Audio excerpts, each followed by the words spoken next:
بلاول صاحب کا بہترین الیکشن تھا. اچھا. اور بہترین جو شو کیا گیا وہ نہیں تھا. تو حکومت میں موجود جو لوگ ہیں آپ سمجھتے ہیں یہ مجھے گارنٹی ہے کہ تارڑ صاحب جیتے ہوئے نہیں تھے. میں اگر یہ کہوں کہ بلاول صاحب جیتے ہوئے تھے یا ہارے ہوئے تھے, مجھے یہ نہیں پتا. یہ پتا ہے کہ تارڑ صاحب آ رہے ہیں. مجھے یہ پتا ہے کہ تارڑ صاحب ہارے ہوئے تھے. اچھا بالکل. تو وہ فارم 47 پہ ہیں جو آپ کے مطابق ساری 47 پہ ہیں.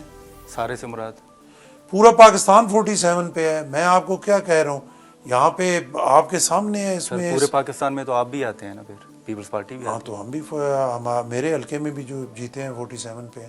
پورا اٹک 47 پہ ہے. پورا پنڈی 47 پہ ہے. کراچی سے ڈھیر سارے لوگ 47 پہ ہیں. یہ تو کوئی اس میں تو اس کو ہم چھپا کے تو کیا چھپانا چاہتے ہیں اور کیا سامنے. یہ مینڈیٹ کس کا تھا؟ پی ٹی آئی کا تھا. دیکھیں میں آپ کو کہہ رہا ہوں کہ آروز کا الیکشن ہے. ٹھیک ہے. جنہوں نے مینیج کیا, کس طریقے سے کیا, کیا کیا, جو جیتے ہیں وہ بتا سکتے ہیں نا. میں تو ہارا ہوا ہوں تو میں کیسے بتا سکتا ہوں کہ جیتے ہوئے نے کیا کام کیا. لیکن بہت بڑا ایک چکر جو ہے وہ ضرور ہوا ہے. اچھا. اور مس مینجمنٹ ہوئی ہے. کسی نے نہیں دیکھا, جس کے ہاتھ جو چڑھا ہے وہ کھینچی رکھا ہے اس نے. گورنر صاحب اور اس پہ رگڑا لگنا چاہیے. جنہوں نے اس الیکشن کو خراب کیا, جس جگہ پہ آرو نے کیا, کسی اور نے کیا, میں نے کیا, آپ نے کیا, اس پہ مکمل جو ہے وہ رگڑا لگنا چاہیے. دیکھیں اتحاد میں تو نہیں سمجھتا چل پانا, کیونکہ جب دوسری سائڈ کی اس ریئلائزیشن ہی نہیں ہے اور انہیں کوئی اس پہ پرواہ نہیں ہو رہی, تو کتنا ٹائم چلے گا؟ کتنا ٹائم دیکھ رہے ہیں؟ 6 مہینے چل جائے گا. بہت چلا تو میں نہیں دیکھ رہا 6 مہینے سے آگے اگر چیزیں ٹھیک نہ ہوئی.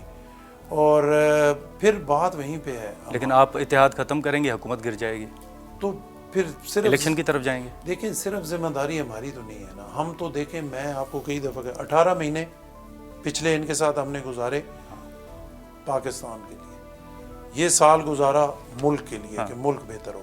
18 مہینوں میں انہوں نے ڈیولپمنٹ فنڈ مولانا فضل الرحمان صاحب کو دے دیا, انہوں نے MQM کو دے دیا, پیپلز پارٹی کو نہیں. تو میرا خیال ہے پھر ہماری خام خیالی ہے حکومت. لیکن مجبوری پھر اس دفعہ اس تجربے کی وجہ سے 3 ایگریمنٹ ہوئے, بار ایگریمنٹ ہوئے, ریٹن ایگریمنٹ ہوئے.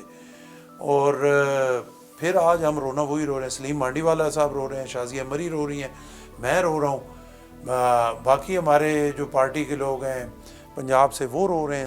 لیکن ان کو سوچنا پڑے گا الائنس کے بارے میں. انہیں یہ ہمیں جو ہے نا ریئلائز کرانا پڑے گا کہ ہم ان کے اتحادی ہیں. آج تک ہمیں یہ نہیں پتہ لگا کہ ہم نون لیگ کے اتحادی ہیں. ہم اپنی طرف سے اتحادی ہیں, لیکن ادھر سے ہمیں کوئی ایسا سگنل نہیں آیا کہ ہمیں محسوس ہو کہ ہم اتحادی ہیں. وہ گلا بھی کرتے ہیں, وہ کہتے ہیں کہ پیپلز پارٹی تنقید کر رہی ہے, اتحاد سے الگ ہونے کی بات بھی کرتی ہے, دھمکیاں بھی دیتی ہے, لیکن ساتھ میں وہ آئینی عہدے بھی رکھ کر بیٹھے ہیں, 2 صوبوں میں گورنر ہیں. نہیں تو ہم نے کبھی کوئی دھمکیاں دی؟ یہ ختم کر دیں اتحاد تو آئینی عہدے لے لیں. ہم نے کب کہا انہیں کہ جو ہے ہم نے وہ اس سے, ہمیں تو وہ بار کہتے ہیں کہ آپ آ کے وزارتیں لیں. اچھا.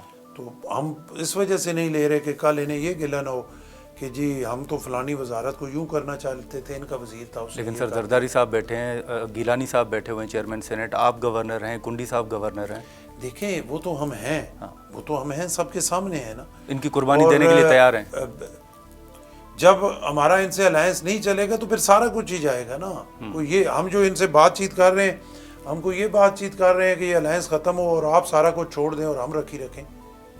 یہ تو پھر اس وقت کا فیصلہ ہوگا نا کہ جو سینیریو اس ٹائم بنتا ہے. ٹھیک ہے.